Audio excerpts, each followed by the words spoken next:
कारण करुणावलय पंढरीश पांडुरंग परमात्मा थोड्या मोठ्यांच्या पदस्पर्शाने पुनीत पावन झाली आपली भातखेडे नगरी ग्रामदेवता स्थानदेवता इष्टदेवता भगवान गिरणेश्वर यांच्या कृपा आशीर्वादाने सुरू असलेली महामंगलमय कल्याणकारी कथा म्हणजे शिवपुराण कथा।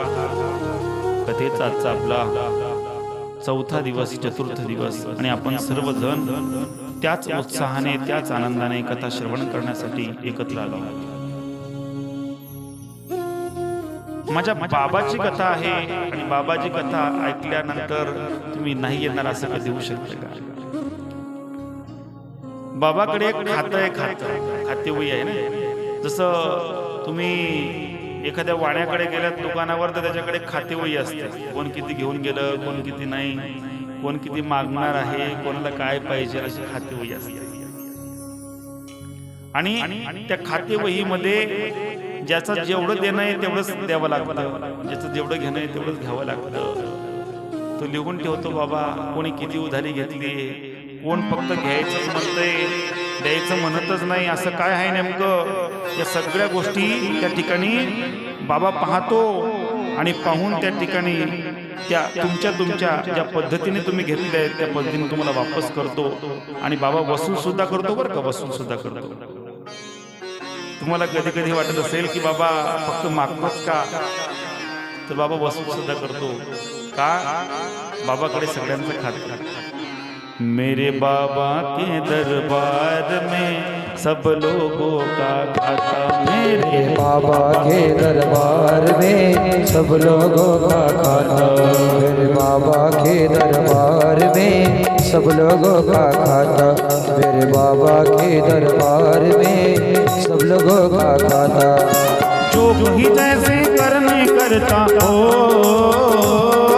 जो जैसे करने करता वैसे ही फल पाता, मेरे बाबा के दरबार में सब लोगों का खाता, मेरे बाबा के दरबार में सब लोगों का खाता, मेरे बाबा के दरबार में सब लोगों का खाता, मेरे भोले के दरबार में सब लोगों का खाता।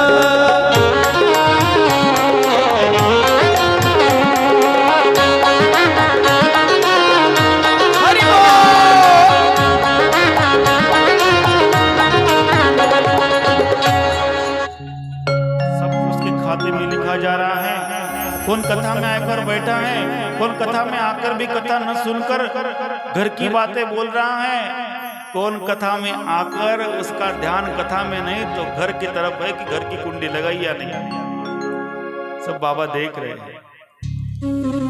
कौन किसका पूरा चाह रहा है ये भी बाबा लिख कर रखते हैं। कभी कभार आपको दुनिया वाले तकलीफ देना तो चिंता नहीं करना, दुनिया वालों का काम है तकलीफ देना, तकलीफ देने वाले से तकलीफ से बचाने वाला मेरे भोलेनाथ बड़ा है, ये ध्यान में रखना। कभी किसी को तकलीफ नहीं होगी। तकलीफ देने वाला तो सामान्य इंसान है, लेकिन बचाने वाला भगवान है। इसलिए कभी किसी ने दिल दुखाया ना तो उससे झगड़ा मत किया करो, जाकर बाबा को बोल दो, बाबा तेरे दरबार में सबका खाता है, इसे मैंने कथा में सुना है, इसने मुझे तकलीफ दी है ना, तो इसका हिसाब तू ही लेगा, मैं हिसाब नहीं लूंगा। हर एक बार जवाब देना जरूरी नहीं होता है, कभी कभार हमें ना कोई बोला कि नहीं तब जवाब दे देते हैं, उससे कभी कभी काम बिगड़ जाता है। कभी कभी शांत रहकर देखना चाहिए, करने दे उसे, कितने दिन मुझे तकलीफ देता है उसे जुल्म करने दे। जिस दिन ऊपर वाला जुल्म करना शुरू करेगा ना उसे जगह नहीं मिलेगी छुपने के लिए। ऊपर वाले की लाठी में आवाज नहीं होती लगती, लेकिन लगती जोरों से। इसलिए उस पर भरोसा रखो। आज आप सब लोग इतना कीमती वक्त अपना यहाँ स्पेंड कर रहे हो, यहाँ लगा रहे हो, किस लिए? क्योंकि आपको पता है यहाँ लगाया हुआ पैसा, यहाँ लगा हुआ समय कभी गलत नहीं जाएगा, एक दिन ये फल जरूर देगा।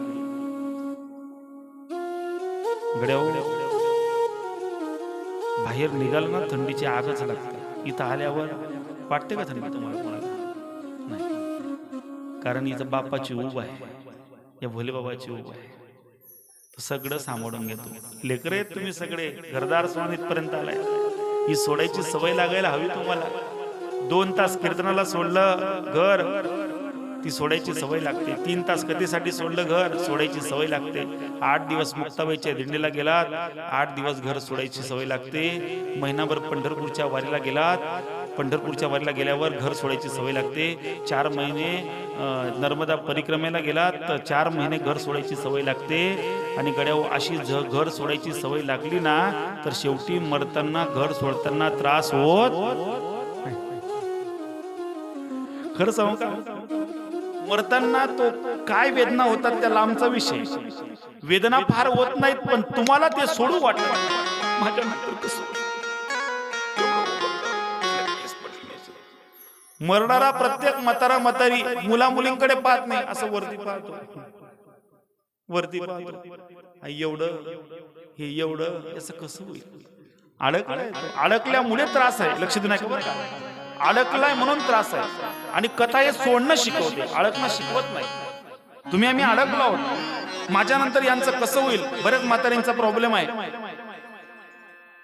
मी जर गेले तर यांचं कसं होईल? वेळी आहेस तू जाऊ दे. महिनाभर रडतील, महिना झाल्यावर हे भजे कडून खातील. यांना काय पडलंय? कोणी कोणासाठी मरत नाही गड्या. इथं वाटतं आपल्याला, फक्त तुम्हाला सांगू, आपण सगळे जण यासाठी इथं जाण्यासाठी जायचं आहे. पण एक गोष्ट लक्षात ठेवा, त्या जायच्या अगोदर काहीतरी चांगलं करून जायचं. आणि ते चांगलं म्हणजे काय? तर ते अध्यात्म आहे, तो परमार्थ आहे. सगळ्यात मोठं धन कोणतं माहिती तुम्हाला? परमार्थ महाधन. कोणतं धन आहे? परमार्थ. जो त्याने केला ना, त्याच्या सोबत येणारं भ्रांती आहे. तुम्हाला काय वाटतं? तुमच्या गावात आहे, तुम्ही कथा ऐकायला येत आहे, तुम्हाला यावंच लागेल. गाव आहे, गावाची कथा आहे. पण पंचक्रोशीतून सुद्धा सगळी मंडळी या कथेचा आनंद व्यक्त करत आहे. आज आमचे जवखेड्याचे परमादरणीय परमस्नेही वासुदेव पाटील उपस्थित झाले. शिवसेनेचे ते जिल्हा प्रमुख आहेत. त्यांचं ह्या भातखेडे गावावर असणारं प्रेम आणि त्या प्रेमाच्या ओढीने ते ठिकाणी ओढले गेले. बोलू नका, बोलायला नको लावते का पोरांना. त्यांना बऱ्याच ठिकाणी आमंत्रण आहे, पण ते सगळे आमंत्रण असताना सुद्धा त्यांनी पहिलं प्राधान्य भातखेडे गावाला दिलं. याच्यावर कळतं की त्यांचं तुमच्या गावावर किती प्रेम आहे. आणि येऊन बसलेत खाली कथा. अजून त्यांना अर्जंट एका ठिकाणी जायचं, तिकडे असंच कीर्तनाचा कार्यक्रम आहे. आणि ते आल्यावर ते लक्षात आलं की आमच्या अगदी जवळचे नातेवाईक आहेत. इथं आल्यावर लक्षात आलं. नाव ऐकून होतो, पण समोर भेटीचा योग आला नव्हता. पण आज अगदी जवळून त्या ठिकाणी परिचय झाला. ही मंडळी राजकीय क्षेत्रात असून सुद्धा, ते क्षेत्र सांभाळून सुद्धा समाजाप्रती असणारं यांचं प्रेम हे त्यांना आपल्यापर्यंत ओढून आणतं. त्यांच्यामुळे आज ते सरपंचांकडे पण जायचं योगाला. शिवाजी पाटील ना, एकदा दोघांसाठी जोरदार टाळ्या वाजवायच्या.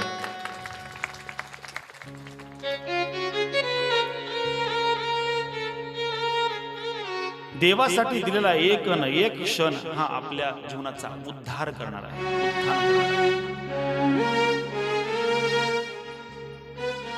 आणि हे का सांगतोय? हा कथेचा आजचा पाया आहे. हा पाया घालावा लागतो, अनंतर कथा सुरू होते. जीवनामध्ये कधी कधी वाईट कामं इच्छा नसताना होतात आपल्याकडनं. फार लक्ष देऊ नका बरं का. आपली इच्छा नसते वाईट काम करायची, पण होतंय. कधी कधी आपण पुण्य करायला जातो, पाप होतं. कधी कधी पाप करायला जातो, तरी पुण्य होतं. तुम्हाला असं कसं? हो, तसंच आहे. कधी कधी कोणाचं चांगलं करायला जातो मी, तुम्हाला वाटतं मी चांगलं करायला जातोय, त्याला तुमचं वाईट वाटतं, ते पाप होतं. एक बाबा झाडाखाली झोपले होते आणि झोपलेल्या बाबाला पाय सुजले होते. एक तेल विकणारा माणूस तेल विकण्यासाठी जात होता. त्याला वाटलं अरे म्हातारा माणूस साहेब पाय सुजलेत, एक काम करू आपण तेल घेऊ आणि तेलाने काय करून देऊ, बाबाची मालिश करून देऊ. त्याने मालिश केली, पाय दाबले, म्हातारा अगदीच म्हातारा होता, कृश झाला होता. हा तेल विकणारा पाय दाबून मालिश करून रस्त्याने लागला नाही तोपर्यंत जवळ मुंग्या होत्या. काय होत्या? मुंग्या तेलाच्या वासाने जवळ आल्या आणि म्हाताऱ्याच्या पायाला चावू लागला. आता मला सांगा, तेल लावलं हे पाप केलं का पुण्य? पुण्य केलं. पण तेलाच्यामुळे मुंग्या आल्या, हे पाप झालं का पुण्य? पाप झालं. तर मुंग्यांनी त्रास वाढला. 20 मिनिटामध्ये, आता पाप पुण्याची गणना सांगतो, 20 मिनिटामध्ये तिकडे एक पोरगा आलं, ऊस खात होतं, ऊस. आणि रागाने ते पाहिलं, म्हणले मेलं म्हातारी तर पडलंय, ऊस खायचं आणि त्या म्हातारीला चिवठी मारून फेकायचं. काय करायचं? चिवठी मारून फेकायचं. चिवठ्या बाजूला पडल्या. परिणाम असा झाला की चिवठी मारतय, पण पायावरच्या मुंग्या तिथून हल्ल्या आणि त्या ऊसाच्या चिवठीकडे गेले.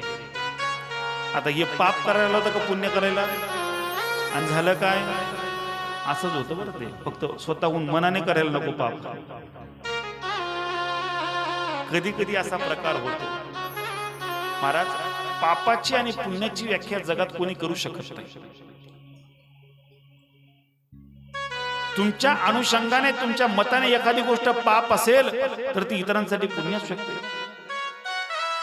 तुम्ही फक्त कर्म करायचं काम करा, हिसाब लावायचं काम देव करतो. त्याच्याकडे ठरलेलं आहे कोणी काय करायचं काय नाही. आणि धर्म शिकवतो काय? कशाला पाप म्हणावं आणि पुण्य म्हणावं, हेच धर्म शिकवतो. या कथा कीर्तन कशासाठी? त्यासाठीच असतं.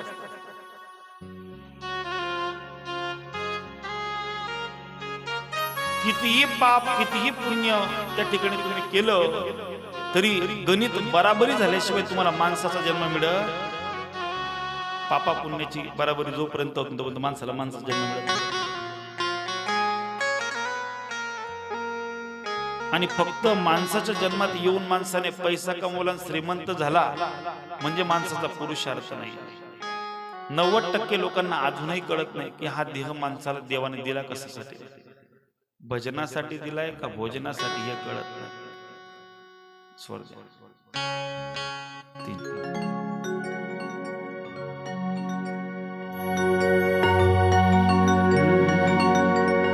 औट हाथ का मानव देह प्रभु ने तुझको दिया. औट हाथ का मानव देह प्रभु ने तुझको दिया.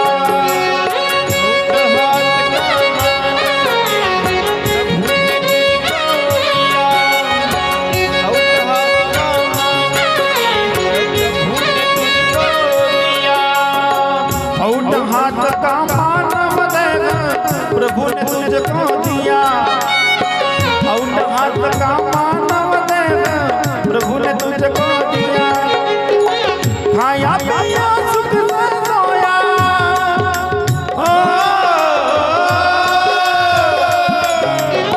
खाया पिया सुख से सोया, नाहक जमाना खोया. खाया पिया सुख से सोया, नाहक जमाना खोया.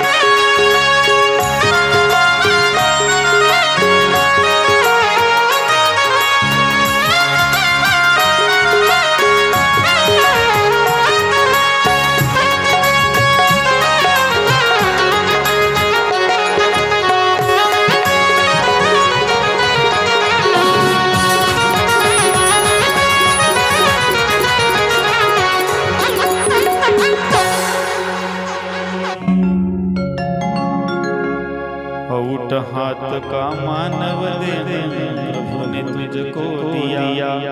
खाया पिया सुख से सोया, नाहक जमाना खोया. काय चालू? खाया पिया सुख से सोया. महिला मंडळ, माणसाचं जाऊ द्या, तुमचं 90% आयुष्य आहे ना, 90% कशामध्ये चाललंय मी तुम्हाला खाना, बनाना, बना के खाना, खा के बनाना, सोना, उठना, सुबह खाना, बनाना, बना के खाना, खा के बनाना. कळलं का तुम्हाला हे बनाना खाना कळलं? प्रश्न विचारतो सगळे. तुम्ही हाडूहाडू का माणसांची जागा पण घेशाल काय माहिती. इथपर्यंत आले तुम्ही. माझा प्रश्न आहे तुम्हा सगळ्यांना. पहिला प्रश्न, सकाळी उठल्या उठल्या प्रत्येक बाईला पहिलं टेन्शन कोणतं राहतं बरं? बरोबर, काय भाजी करणे. बाई उठली रे उठली झोपेतून सकाळी, काय भाजी करणे, काय भाजी करणे, काय भाजी. गल्लीमध्ये फिरून होते, नान माय तुमच्याकडे काय भाजी करायची, मोठ्या बाई तुमच्याकडे काय भाजी करायची. अर्ध्या गल्लीत फिरून, अर्ध्या गल्लीत फिरून मग भाजीचा नियम निर्णय ठरवते, भाजी करते. आणि भाजी केली की मग जमतेम जेवण वगैरे आवरून 3 वाजेपर्यंत भांडे धुतले की दुपारून परत टेन्शन. काय टेन्शन असतं? संध्याकाळ काय स्वयंपाक, सगळ्यात मोठं टेन्शन. माणूस घरी आला म्हणले काका काय विचार करते, म्हणले अहो मी काय म्हणते, म्हणजे काय संध्याकाळी काय स्वयंपाक करू. माणूस म्हणले तुला पटेल ते करून टाक. नाही नाही तुम्ही सांगाल ते बंद सांगा. तो म्हणले एक काम कर, शेवची भाजी करून टाक. नका म्हणे, शेवून भाजी कधी का तुमच्या अशी शेव भाजी नको. त्याने 2-4 भाजींचे ऑप्शन सांगितले, उत्तर द्यायचं म्हणे. मग एक काम कर, माणूस बोलला एक काम कर, पिठलं कर टाक. बाई म्हण नको, पिठलं खाता का तुम्हाला वाश.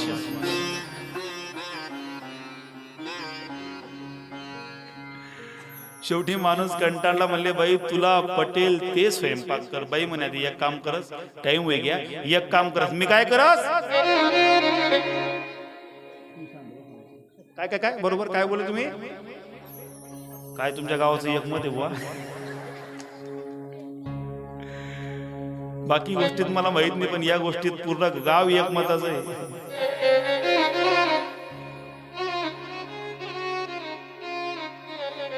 बाई म्हणे मी खिचडी करस, मी कुकर लाई देस, मी शेजारी ताईकडून येस तो तुम्ही शिट्टी आम्हाला. माणूस म्हणे अहो मोबाईल द्या का मला. ताई म्हणे 15-20 मिनिटं. म्हणे का म्हणे काय कितल्या शिट्ट्या द्या. तो म्हणे 29. म्हणे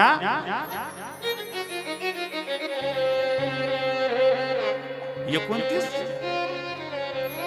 आता खरं सांगा, पुरुष मंडळी मागे बसले, किती शिट्टी लागतात बरं? 3 माहिती आहे तुमले पाटील. अनुभवी माणसं आहे तुमच्या गावातले.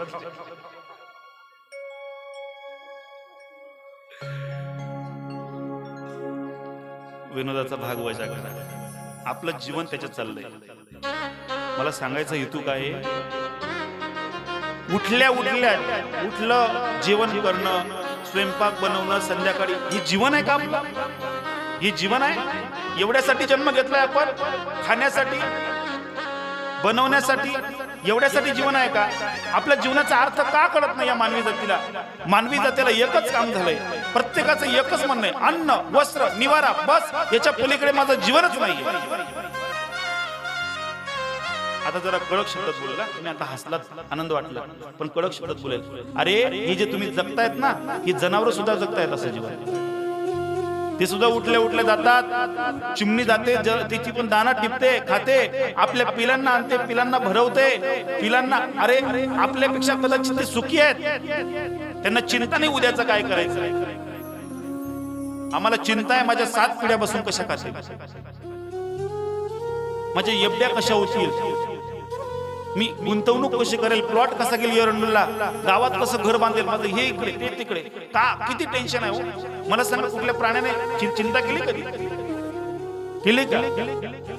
ती आपली सगळी गोष्ट काय झाली आहे, संसारामध्ये एवढे अडकलोय की परमार्थ आम्हाला कळतच नाही. मुलांना जन्म घालणं हा पुरुषार्थ नाहीये. तुम्हा आम्हाला 1-2 होतात. अरे काही प्राणी असे एकेका वेळेस 4-4, 5-5 मुलं होतात. मग ते आपण मुलांना जन्म घालणं पुरुषार्थ आहे का? बंगले बांधणं पुरुषार्थ आहे का?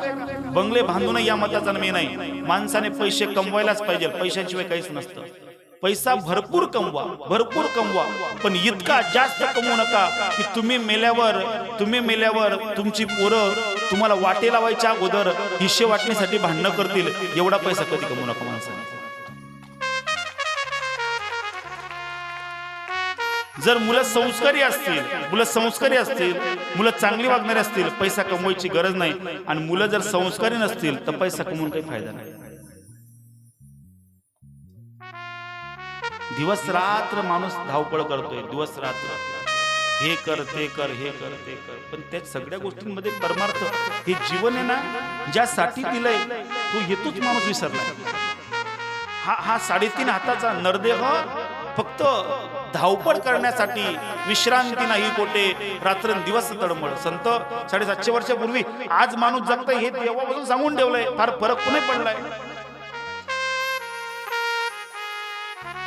या नाशिवंत देहाला चमक आणण्यापेक्षा, याला चमकवण्यासाठी जो प्रयत्न करतायत ना, त्यापेक्षा तुमच्या आतल्या असणाऱ्या ईश्वराला ओळखा, अंतकरणाला ओळखा. जोपर्यंत तुमच्या आतल्या असणाऱ्या ईश्वराला तुम्ही ओळखत नाही तोपर्यंत गड्यावर तुम्हाला जन्माला येऊन तुमचा काही फायदा नाही, तुमच्या जीवनाचं सार्थक नाही होणार.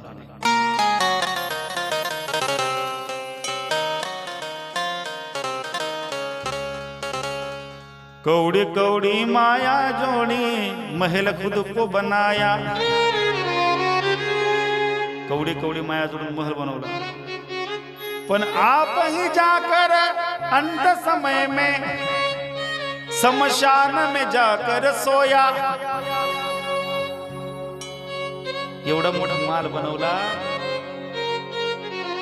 आणि खरी जी शेवटची ओरिजिनल झोप असते ही झोप नाही आपली.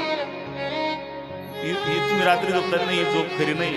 जी शेवटची झोप आहे ती झोप घरात झोपतो का आपण? कधी विचार केलाय का? भातखेडेकर महिला मंडळ, मी तुम्हाला आरसा दाखवायचा प्रयत्न करतोय पुरुष मंडळी. कधी विचार केलाय ज्यांना आपण आपलं म्हणतोय असं वाटतंय की आपल्याशिवाय जगू शकणार नाही, ते आपण गेल्यावर मरतील का? नाही म्हणणार. आपण गेल्यावर ते जगणं सोडतील का?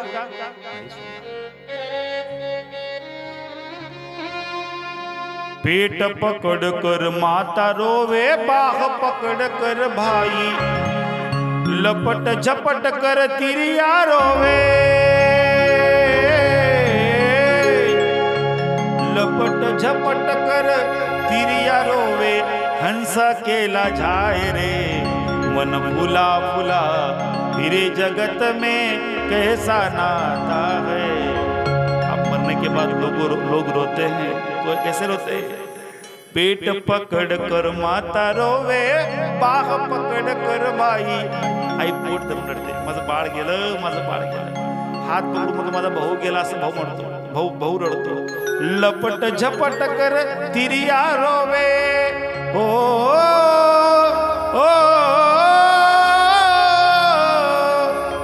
लपट झपट कर तिरिया रोवे. तिरिया म्हणजे पत्नी.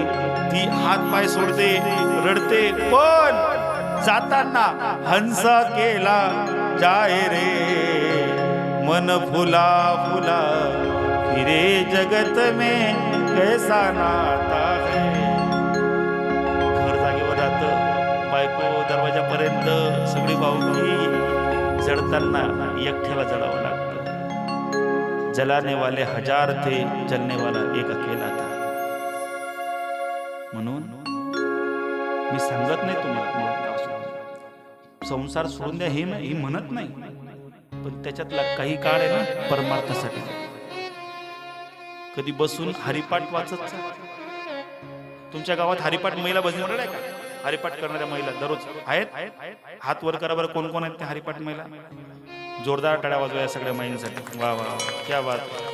माय तुमच्या चरणावर नतमस्तक आहे ना तुमच्या सगळ्यांच्या. असे ग्रुप जमा करून ना हरिपाठ करत चला. वायफळ चर्चा करून फायदा नाही. एक बरं झालं,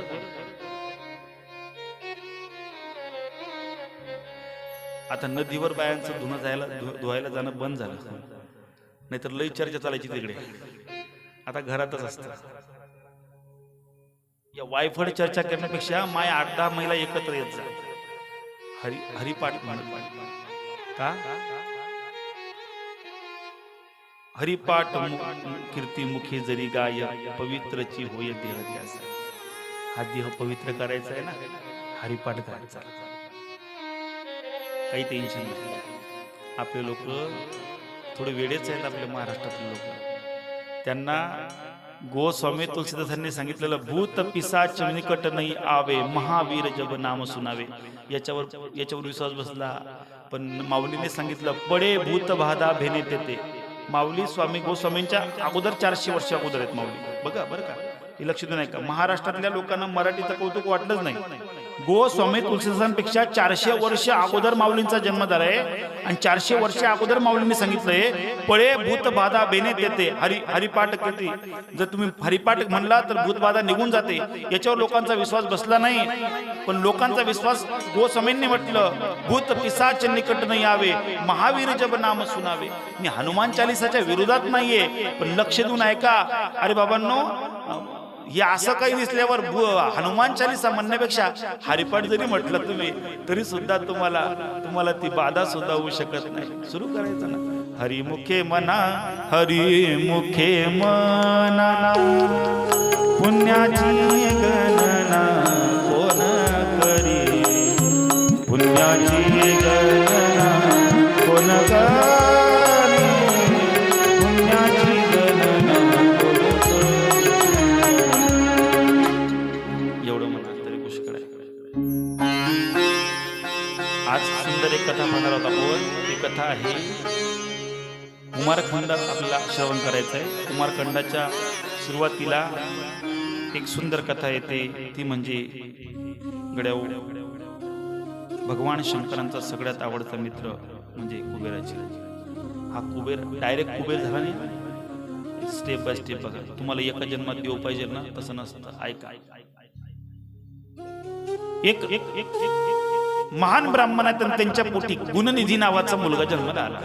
हे बरोबर उत्तर द्या इकडे बघा. मुलाचं नाव काय होतं? गुणनिधी. काय नाव होतं? गुणनिधी. हा गुणनिधी जन्माने ब्राह्मण होता, पण चोर होता. चोऱ्या करू लागला. दररोज उठायची, चोरी करायची. दिवसामागून दिवस जात आहेत, चोरीचं काम थांबत नाही. त्याला आळा घालण्याचा अनेकांनी प्रयत्न केला, पण थांबतच नाही. काय करावं कळत नाहीये. सगळं गाव त्याला कंटाळलंय. शेवटी लोकांनी निर्णय घेतला, याला गावाच्या बाहेर काढावं लागेल. लोकांनी मारला, हाणला आणि त्याला गावाच्या बाहेर काढला. हा भुकेला राहू लागला, पोटात अन्न नाही. एक शिवालयाच्या दाराशी गेला आणि शिवालयाच्या दाराशी जाऊन बसला. रात्र झाली. श्रीमंत लोकांच्या गावातलं मंदिर शिवालय होतं, पुरातन शिवालय. मी आज जरा लवकर येऊन आपल्या गावाचं ग्रामदैवत गिरणेश्वर भगवंतांच्या दर्शनाला गेलो. कसलं प्रसन्न वातावरण आहे. आमचे ओझरकर, टेलर आणि कारभारी महाराज आम्ही 3 जण होतो. माऊली होते आमच्यासोबत. सहज चर्चेचा विषय निघाला. आमचे टेलर बोलले कितीही टेन्शनचा विषय राहू द्या, कितीही माणूस डिप्रेशन मध्ये राहू द्या, जर इथे येऊन 5 मिनिटं बसून गेलं ना, सगळ्या चिंता सहज त्या ठिकाणी निघून जातील. एवढं पवित्र स्थान आपलं गिरणेश्वर भगवान आहे. खरं सांगू का भातखेडकर मंडळी, तुम्ही काशीला नाही गेलात चालेल, नका जाऊ एवढे लांब. तुमच्या गावातला गिरणेश्वर भगवानच तुमच्यासाठी काशी विश्वनाथ आहे. त्याचं दर्शन म्हणजे काशी विश्वनाथाचं दर्शन आहे. मी छान तिकडे घागर होती, घेतली, पाणी त्या ठिकाणी बाबांना त्या ठिकाणी अभिषेक केला. खूप मनाला त्या ठिकाणी शांती वाटली. खूप सुंदर.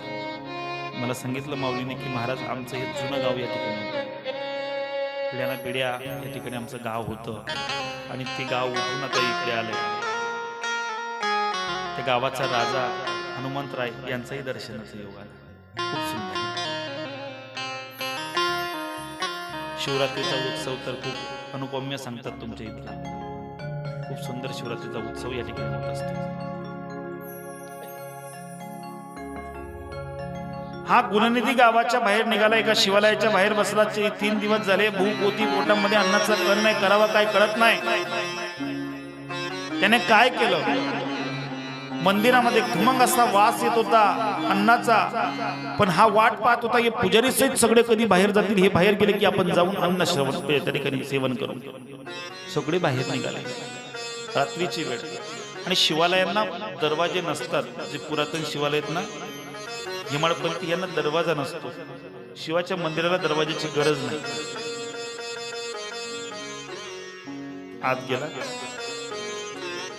सुंदर असा वास येत होता, पण जे शिवलिंग होतं गर्भगृहात होतं, खाली गर्भगृहामध्ये अंधार झालं होतं, वात कमी झाली होती. वात त्याने काय केलं, आपल्या अंगावर सुती कापड होता, सुती कापड त्याने फाडला आणि फाडून त्याची सुती कापडाची वात तयार केली. काय केली, सुती कापडाची.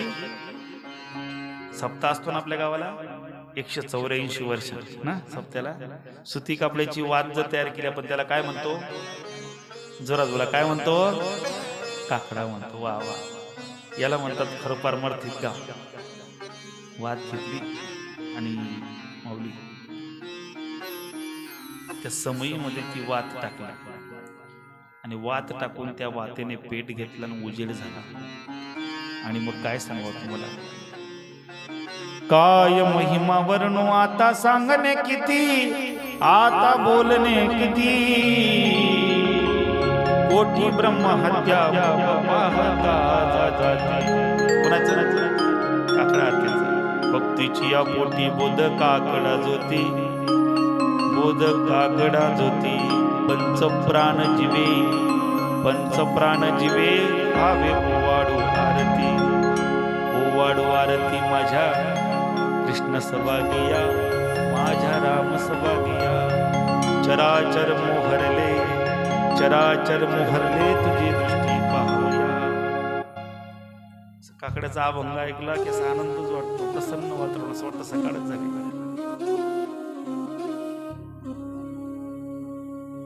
याने काकडा लावला आणि प्रकाश झाला, आणि पुण्य बघा सांगतो तुम्हाला, याच्याकडनं महादेवाच्या मंदिरात दीपदानाचा पुण्य झाला. कोणतं, दीपदानाचं.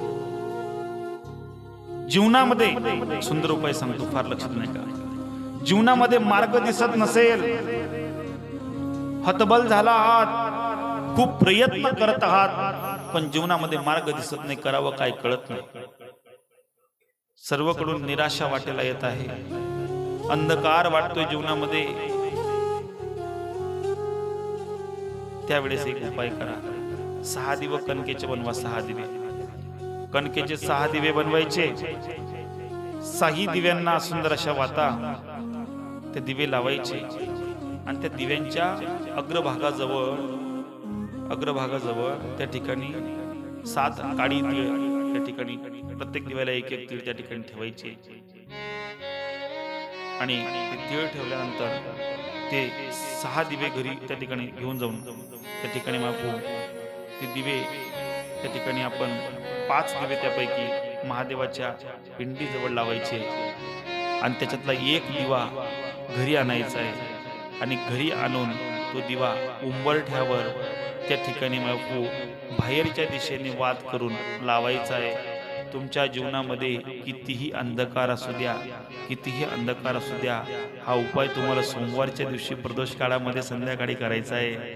गड्याओ, कितीही अंधकार असू द्या, तुमच्या जीवनामध्ये माझा भोलेबाबा प्रकाश केल्याशिवाय येणार नाही, आणि तुम्हाला मार्ग दिसल्याशिवाय येणार नाही.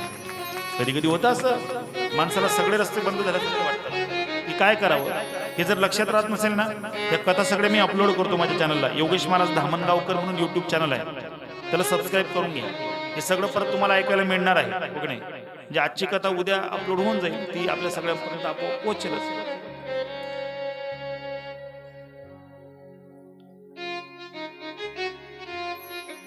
याने प्रकाश केला आणि प्रसाद उचलण्यासाठी हात लावला, तोपर्यंत पुजाऱ्याने पाहिलं मंदिरामध्ये प्रकाश वाढलाय.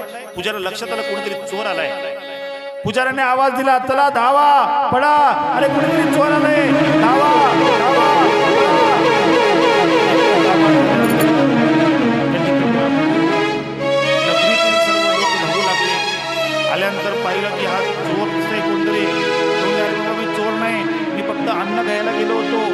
प्रसाद घ्यायला गेलो तो चोर नाही, त्याला मारलं एवढं मारलं, बेदम मारहाण केली. इतकं मारलं, मारता मारता मेला तो. मेल्यानंतर गावातील लोक जमा झाली. अरे म्हणले चोर होता तो, का म्हणले. पण मरताना त्याच्या मनामध्ये दोन इच्छा राहिल्या. एक पुण्य घडलं आणि एक इच्छा. पहिले पुण्य कोणतं? मंदिरामध्ये दिवा लावायचा. महादेवाच्या मंदिरात दिवा लावा, तुम्हाला कधी त्या ठिकाणी अडचण येणार नाही. आणि महादेवाच्या मंदिरातला ज्याने दिवा विझवला किंवा त्या ठिकाणी महादेवाच्या मंदिरातून कोणी लाईट चोरी केला, त्याचा कधी वंशाचा दिवा महादेव टिकू देत नाही. एवढा पण कठीण आहे बरं, लक्षात ठेवा.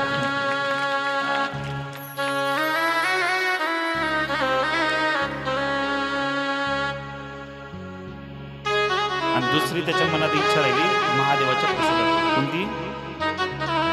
मी प्रसाद घेतला असता, मी प्रसाद खाल्ला असता, प्रसाद घेतला असता, प्रसाद खाल्ला असता. आणि परिणाम असा होतो, जी इच्छा घेऊन तुम्ही मेलेत ना, त्या इच्छेने तुम्हाला परत जन्म घ्यावा लागतो. जन्म घ्यावा लागेल असं विचार. भागवत ऐकले तुम्ही? भागवतामध्ये म्हणतात, जड भरत राजा हरणी गर्भा गेला, घाला तो घातला वासनेने.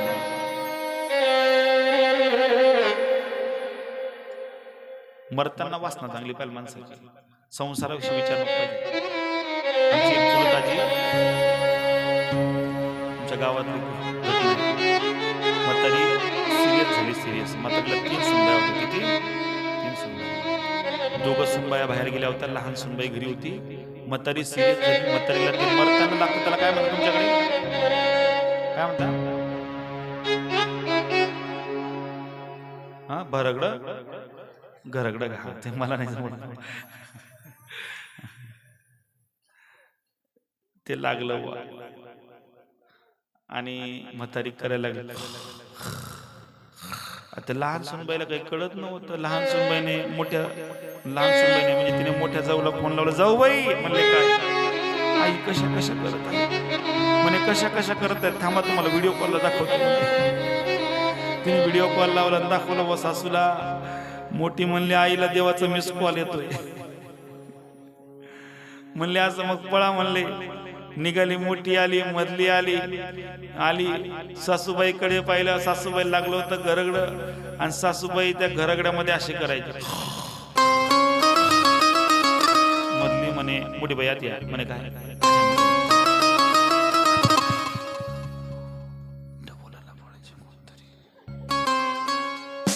हे बरं आहे कधी तुम्हाला? पाटील हे लोक या बायांना लय ऐकू येतं बरं का. वासुदेव पाटील असं बारीक जास्त ऐकत त्यांना. मी तर म्हणतो स्पीकर पेक्षा तसंच करतो आपण. म्हणे असं म्हणे, हा मग काय करायचं? त्यांना बोलवलं नाही का? म्हणे काय म्हातारी म्हणे, आपण नका, एरंडो लगून रस्ता चांगला नाही.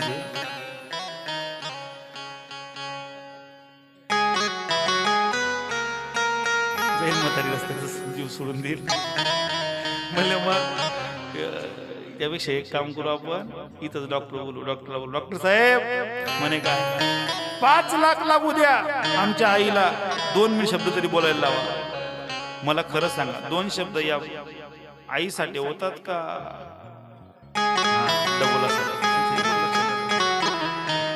डॉक्टर म्हणे, काय आईवर प्रेम आहे असे पोरण पाहिले. त्याने सलाईन लावली. 1 सलाईन, 2री सलाईन, 3री सलाईन. म्हातारी घरगडं स्लो मोशन मध्ये आलं. तेवढ्यामध्ये मधली सुनबाई, वात्या म्हणे, काय कोठेशे? दल्ली म्हणे, बाई म्हणे मोहिनी वाटी ती मग नान मायंकर दिलं थोडी मागायला. तेवढ्यात म्हातारीने जीव सोडला. सुनबाया म्हणे, बाई 1 वाटी कळू आपण.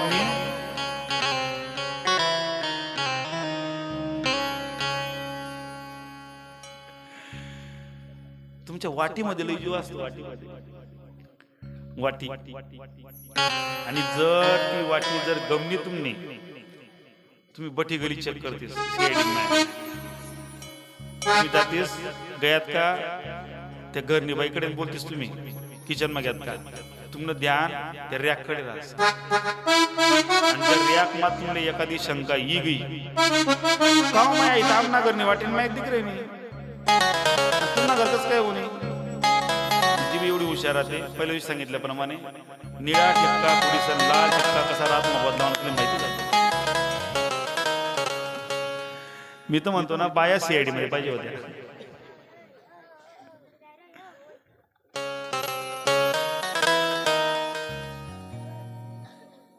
तो वासनेने मेला कोण दम आणि मेल्यानंतर त्याला पुढचा जन्म त्या ठिकाणी एका राजाकडे मिळाला तो राजकुमार झाला त्याचं नाव पडलं दम काय नाव पडलं दम आता हा राजा झाला जन्माला आल्या आल्या त्याने एकच काम केलं कोणतं प्रत्येक गावातल्या शिवमंदिरावर दिवाबत्तीची व्यवस्था केली प्रत्येक शिवालयाला त्याने जर पडणारं शिवालय असेल त्याला पुनर्प्राणप्रतिष्ठित करण्याचा प्रयत्न केला या दमराजाने किती शिवालय बांधले हे आपल्याला माहित नाही आपण सांगू शकत नाही हे बोरी बस खाली हे बोरी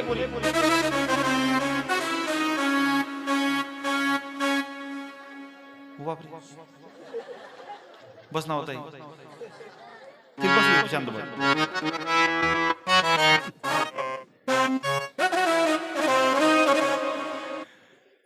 लक्ष द्या या दमराजाने किती शिवालय बांधले मला माहित नाही पण या भारताच्या भूमीमध्ये महाराष्ट्राची एक धनगराची पोरगी जिने या देशामध्ये जेवढे शिवालय आहेत 12 ज्योतिर्लिंग आहेत त्या प्रत्येक 12 ज्योतिर्लिंगाचं त्या ठिकाणी प्रत्येक 12 ज्योतिर्लिंगाचे घाट बांधण्याचं काम जिने केलंय ती एका धनगराची पोरगी जी भारताची एकेकाळची राणी झाली आणि आज प्रत्येक शिवालयामध्ये प्रत्येक त्या ठिकाणी असणाऱ्या ग्रामपंचायत मध्ये तिचा फोटो आहे तिचं नाव काय वा वा काय नाव तिचं अहिल्याबाई होळकर राणी होती राणी पण मला सांगा कुठल्या फोटो मध्ये पदर पडलेलं दिसला का दिसला हातामध्ये काय आहे शिवलिंग काय शिवाविषयी प्रेम असेल अरे बाबा या भारत भूमीवर हजारो का लाखो वर्षापासून भगवान शिवावर प्रेम करणारी पिढी जन्माला येत आहे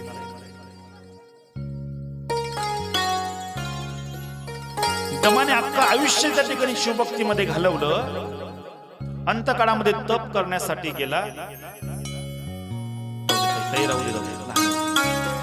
तप करण्यासाठी गेल्यानंतर हजारो वर्ष तप केल्यानंतर एके दिवशी भोले बाबा त्याला प्रसन्न झाले बाबा प्रसन्न झाल्यानंतर बाबांसोबत आई जगदंबा पण आली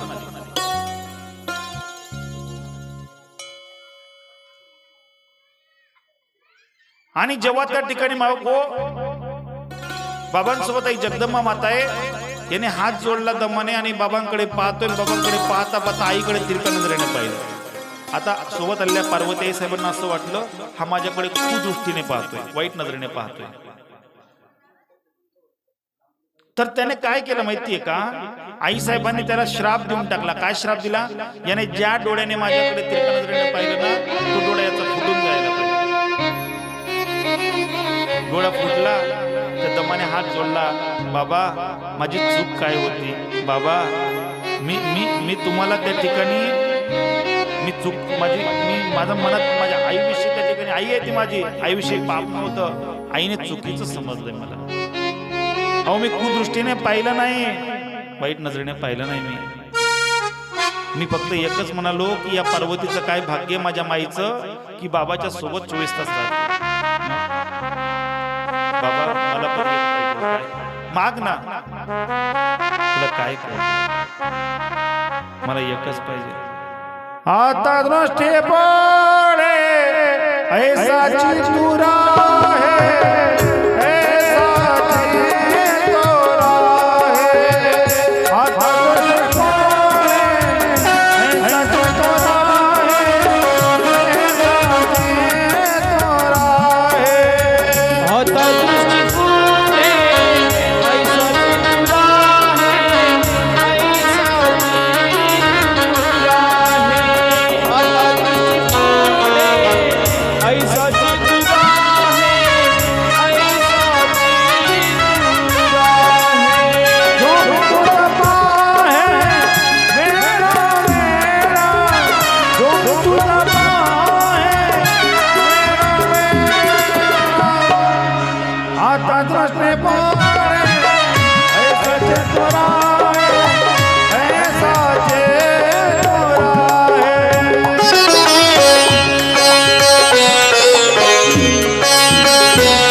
आशीर्वाद दिला. पुढचा जन्म त्यांना विश्रवा मुनींच्या पोटी, त्यांच्या आईचं नाव आहे इलविडा. काय आहे त्याच्या आईचं नाव? विश्रवांच्या पोटी जन्म झाला आणि त्यांचं नाव पडलं कुबेर. कुदृष्टीने पाहिलं होतं, डोळा फुटला होता म्हणून कुबेर नाव पडलं. आणि त्यांना जी नगरी दिली बाबांनी, तिचं नाव आहे अलकापुरी. काय नाव आहे त्या नगरीचं नाव? अलकापुरी. अलकापुरीच्या राजा कुबेराला केलं. अलकापुरीच्या समोरचा कैलास पर्वत. बाबा त्याच्या अगोदर राहत होते काशीमध्ये. कुठे राहत होते? आईचं असं म्हणणं होतं, बाबा असं एक वन तयार करा, तिचं नाव आनंदवन नावाचं वन निर्माण केलं, ज्या वनामध्ये तुम्ही आणि मी दोघं जण, आपल्या दोघांसाठी सृष्टी असेल. ते वन 5 मैल अंतराचं होतं आणि त्या वनाला निर्माण केलं, ते म्हणजे काशी. ते वन असं निर्माण करा बाबा, या संपूर्ण सृष्टीचा नाश होईल. संपूर्ण सृष्टी नाश होईल, पण ते वन त्या ठिकाणी नाश व्हायला नको, ती जागा नाश व्हायला नको. ते वन फिरत होतं आकाशामध्ये. आई जगदंबा बोलली, अहो किती दिवस त्याला फिरवाल, भक्तांना सुद्धा त्याचा लाभ व्हावा, म्हणून त्याला जमिनीवर स्थित करा. त्याला जमिनीवर स्थित केलं. कुठे स्थित केलं? आपला त्रिशूळ घेतला आणि त्रिशूळाच्या टोकावर ते वन स्थित केलं. जे त्रिशूळावर वन स्थित आहे त्यालाच उत्तर प्रदेशमध्ये काशी म्हणतात. तेच त्या ठिकाणी आपल्यासाठी बनारस आहे. काशीची उत्पत्ती आहे. देवाच्या सुदर्शन चक्रावर पंढरपूर आहे. काय? आणि महादेवाच्या त्रिशूळावर काशी, असं म्हटलं जातं. संपूर्ण सृष्टीचा जरी नाश झाला तरी काशीचा नाश होणार. चालायचं काशीला? चालायचं का? 2 मिनिटं काशीला जाऊ आपण. म्हणाल माझ्या मागे, कशाला जायचंय काशीला? कशाला? म्हणा.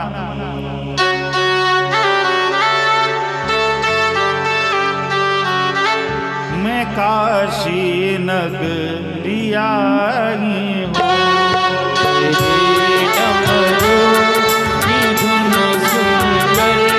मैं काशी नगरी आई हूँ.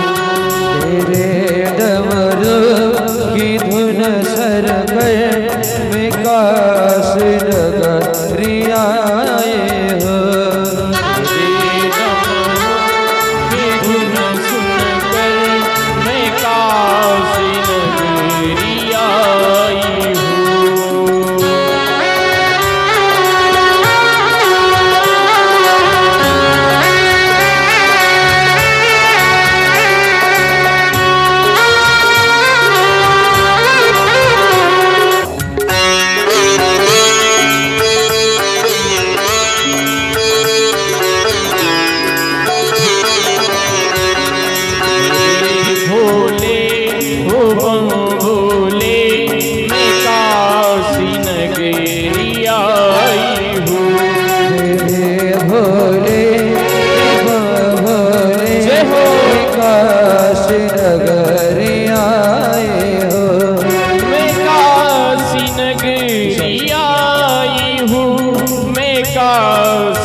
सुनाए हमने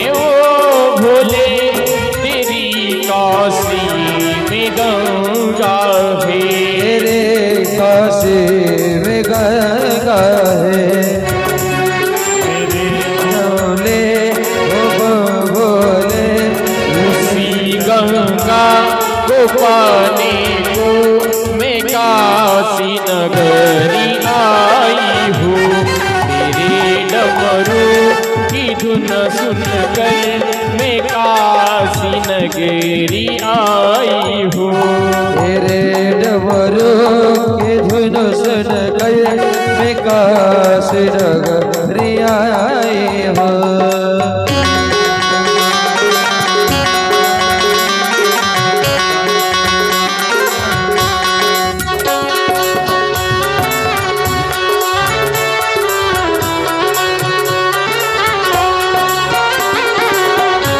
बुलावा आया है, बाबा ने बुलाया है। चलो बुलावा आया है, बाबा ने बुलाया है। जय भोलेनाथ।